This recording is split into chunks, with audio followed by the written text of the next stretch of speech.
नमस्कार. आपण आत्ताच न्यूज यात्रा पाहायला सुरुवात केली. जे कधीच कुणाच्या हाताला सापडत नाही त्यांचं नाव शरद पवार. भारतीय जनता पक्षासोबत वैचारिक मतभेद असूनही नरेंद्र मोदींसोबतची मैत्री जिवंत ठेवणारे शरद पवार. देवेंद्र फडणवीस यांनी कितीही टीका केली तरीही कधी ना कधी फडणवीसही असं म्हणतात की शरद पवार आमच्यासोबत येणार होते, येऊ घातले होते आणि त्याच्यावर जर आम्ही बोलायला लागलो तर एक सिनेमा निघेल. आज घडीला पुन्हा एकदा शरद पवारांच्या बाबतीत केंद्राच्या राजकारणामध्ये चर्चा सुरू झालेली आहे. खरंच शरद पवारांचा पक्ष NDAमध्ये सामील होणार की नाही अशा बातम्या सर्वत्र येत आहेत आणि शरद पवार मात्र त्यावर काहीही बोलताना दिसत नाही. शरद पवार पक्षाचे प्रमुख नेते असलेले जयंत पाटील आणि भारतीय जनता पक्षाकडून विनोद तावडेंची एक भेट झाली अशी माहिती आता समोर येत आहे. हे सर्व कशासाठी चाललेलं आहे त्याच्यावर आपण एकदम आधीच बोलून मोकळं होऊयात. आपल्याला सर्वांना माहिती आहे की महिला आरक्षण विधेयकाच्या आडून NDAने जे विधेयक आणलं होतं ते खरं तर मूळ विधेयक होतं मतदारसंघाच्या डिलिमिटेशनचं.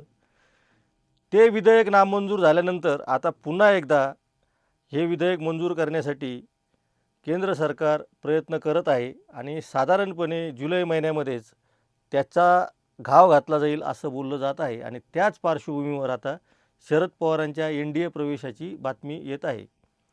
खरंच असं घडणार आहे का, घडू शकतं का, असा प्रश्न अनेकांना पडतो आहे. खरं तर कुणालाच काहीच अंदाज येत नाही आणि जोपर्यंत शरद पवार काही नेमकं करत नाही तोपर्यंत ते कळत नाही. ही शरद पवारांच्या आजवरच्या राजकारणाची ख्याती राहिलेली आहे. यावेळीही नक्की तसंच घडेल. एक 2-3 गोष्टी अशा आहेत की ज्याच्याकडे आपल्याला लक्ष द्यावे लागेल. एकतर राष्ट्रवादी काँग्रेस 2 पक्ष झालेले आहे. जसं शरद पवारांचा पक्ष NDAत जर सामील झाला आणि शरद पवारांचा पक्ष जर फुटला, या 2 वेगळ्या गोष्टी आहेत. शरद पवारांचा पक्ष फुटला तर NDAसाठी ते खूप सोपं आहे, कारण फूट झालेले लोक सरळ अजित पवारांच्या पक्षात प्रवेश करू शकतात आणि जसं तृणमूल काँग्रेसला शिवसेनेला केलं त्याच पद्धतीचं राजकारण राष्ट्रवादी काँग्रेसला सुद्धा करता येऊ शकतं. असं एक NDAचं धोरण असू शकतं. पण दुसऱ्या बाजूला जर NDAचा पाठिंबाच घ्यायचा तर त्याला NDAला पाठिंबाच द्यायचा तर त्यांना शरद पवारांची संमती लागणार आहे. त्यामुळं शरद पवार अशा संमतीला तयार होतील का नाही हा एक फार कळीचा मुद्दा आहे. शरद पवार आजवर फुले शाहू आंबेडकरांच्या विचाराने राजकारण करणारे नेते आहेत. ते भारतीय जनता पक्षाच्या हिंदुत्ववादी राजकारणाला पाठिंबा देतीलच अशी शक्यता कमी आहे. परंतु दुसरी गोष्ट अशीही लक्षात घेतली पाहिजे की NDAमध्ये जे घटक पक्ष आहे ते सर्वच्या सर्व हिंदुत्ववादीच पक्ष आहेत असंही नाही. त्यामुळं हिंदुत्ववादाचा मुद्दा इथं गैरलागू ठरतो. उदाहरणार्थ आपण राज्यातल्या राष्ट्रवादी काँग्रेसचंच देऊ शकतो. अजित पवार गटाचं तो पक्ष कुठं हिंदुत्ववादी पक्ष आहे. त्यामुळं तो मुद्दा इथं गैरलागू ठरतो आणि वैचारिक पातळीवरचा मुद्दा बाजूला पडून फक्त व्यवहार्य मुद्दा की जो डिलिमिटेशन कायदा आहे तो मंजूर करण्यासाठी शरद पवार केंद्रामध्ये NDAला मदत करतील का करणार नाही. करायची असली तर ते स्वतः NDAमध्ये सामील होतील, तटस्थ राहतील, गैरहजर राहतील की आणखी काय करतील, असे अनेक प्रश्न शरद पवारांनी निर्माण केलेले आहेत. बरं, शरद पवारांचा पक्ष फोडायला म्हटलं तर सोपं आहे आणि म्हटलं तर खूप अवघड आहे. अवघड याच्यासाठी आहे की त्यांचे 8च खासदार आहे. म्हणजे 8च खासदार असल्यामुळं खरं तर काही लोकांना सोपं वाटू शकतं, पण 8च खासदार असल्यामुळं शरद पवारांची बाजू भक्कम होती की जे इतक्या वर्षांपासून राजकारणात आहेत आणि त्या 8 खासदारांमध्ये सुद्धा एक एक त्यांची कन्या आहे सुप्रिया सुळे, अमोल कोल्हे आहेत, निलेश लंके आहेत, बीडचे खासदार बजरंग सोनवणे आहेत.